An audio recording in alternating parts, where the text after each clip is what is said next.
Vamos agora para a análise de nosso último imposto, o Imposto sobre Transmissão de Bens Imóveis Intervivos, previsto no artigo 156, inciso 2º da Constituição.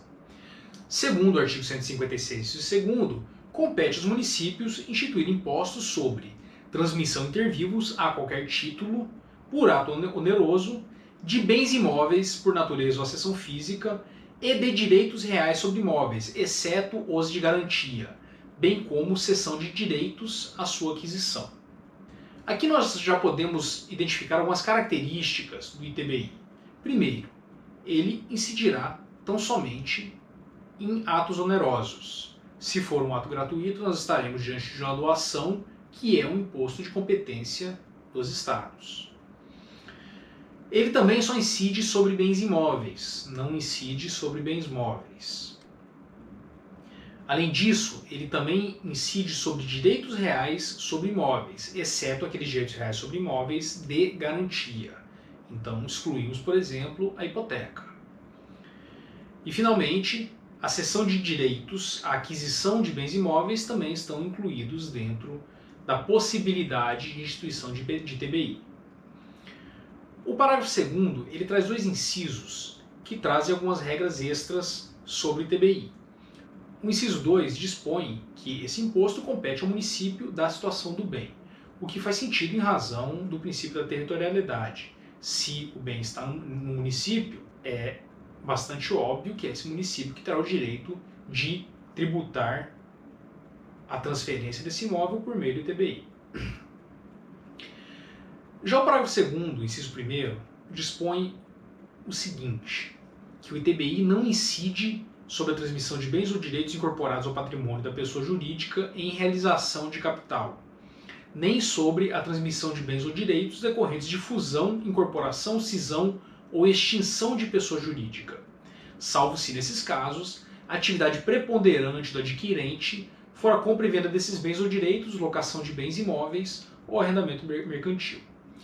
Então, se nós vamos utilizar um imóvel para integralizar o capital de uma empresa, não haverá incidência de ITBI, exceto se essa empresa tiver como objeto a compra e venda de bens imóveis ou a locação de bens imóveis. Seguindo, de acordo com o artigo 42 do Código Tributário Nacional, o sujeito passivo pode ser qualquer uma das partes da transação, podendo ser até mesmo as duas partes.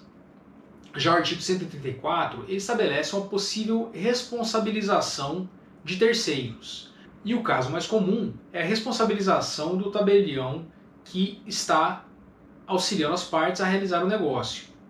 Então ele precisa tomar cuidado para que o pagamento do tributo seja realizado, senão ele poderá responder pessoalmente pelo pagamento desse imposto.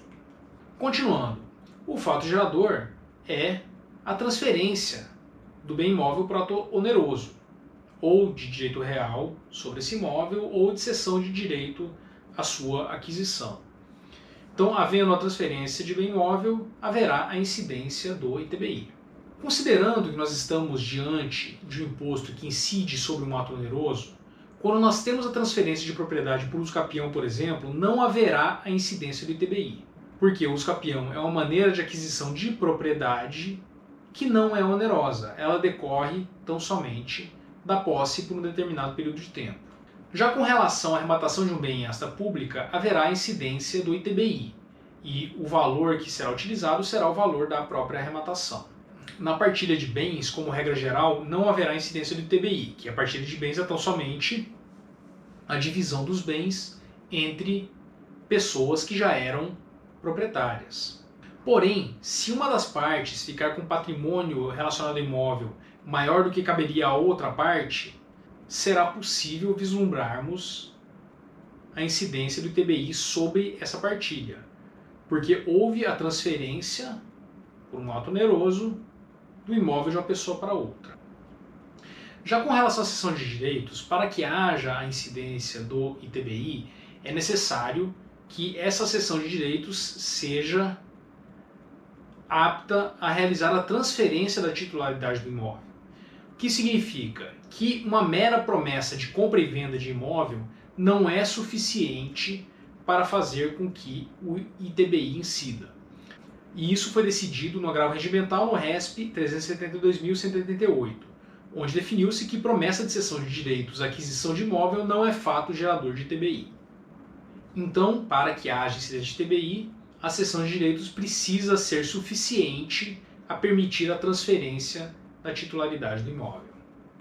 Continuando com a análise dos elementos desse imposto, nós temos o elemento espacial e temporal. O espacial, como já vimos, é o território da localização do bem. Já o temporal é o momento da realização da transferência da propriedade ou da cessão do direito. Um caso interessante para ilustrar essa questão da temporalidade é o RESP 253.364, onde o município queria tributar promessas de compra e venda que tinham sido realizadas anteriormente. Então, nesse caso, o STJ decidiu que a pretensão de cobrar o ITBI antes do registro imobiliário contraria o ordenamento jurídico, ou seja, no caso em concreto, o município ficou impedido de cobrar do comprador o ITBI relacionado a transações com base em promessas de compra e venda antigas. A base de cálculo é o valor venal do imóvel, só que a definição desse valor é um pouco controversa, porque como nós vimos no IPTU, essa definição de valor de mercado, de valor venal, ela não é muito simples. Então nós podemos ter o valor de mercado do imóvel ou o valor da escritura, porém as partes elas podem diminuir o valor da escritura visando diminuir o pagamento do ITBI. Com relação ao valor a ser considerado para a aferição da necessidade de escritura ou não para a realização do negócio, o STJ, em 2014, decidiu que o valor a ser considerado seria o valor da avaliação realizada pelo fisco. Então, o menos arriscado para fazermos no ITBI é considerarmos não o valor da escritura, mas sim o valor da avaliação pelo fisco, em razão da possibilidade de discrepância. Aqui um outro ponto importante é que esse é um tributo que o seu lançamento se dá por declaração. Então, o contribuinte presta as informações para o fisco e o fisco realiza o lançamento desse tributo com base nas declarações prestadas pelo contribuinte. E é possível a discussão do valor atribuído pelo município. Porém, como regra geral, o valor que é estabelecido pelo município é o valor que é utilizado para a cobrança do ITBI. Com relação às alíquotas, a pergunta que se faz é se o ITBI pode ser progressivo ou não.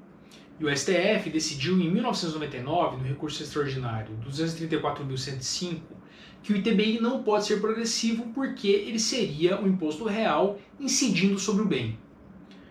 Mas nós precisamos lembrar que o STF, em momento posterior, em 2013, decidiu que o ITCMD, de competência estadual, que também é um imposto real, poderia ter alíquotas progressivas em razão do valor do bem. Então aqui nós temos, por um lado, o ITBI, que é um imposto real, que de acordo com decisões do STF não pode ser progressivo, e por outro, o ITCMD, que também é um imposto real, porém, em razão de uma decisão posterior do STF, pode ter alíquotas progressivas. Então o que nós temos aqui é uma possibilidade de mudança de posicionamento do STF em relação ao ITBI, o que ainda não ocorreu, mas pode ocorrer em razão dessa mudança do pensamento do STF em relação ao ITCMD. Pessoal, com isso nós terminamos a nossa aula de competência tributária e o próximo tema que nós iremos analisar são as imunidades tributárias. Até segunda-feira que vem.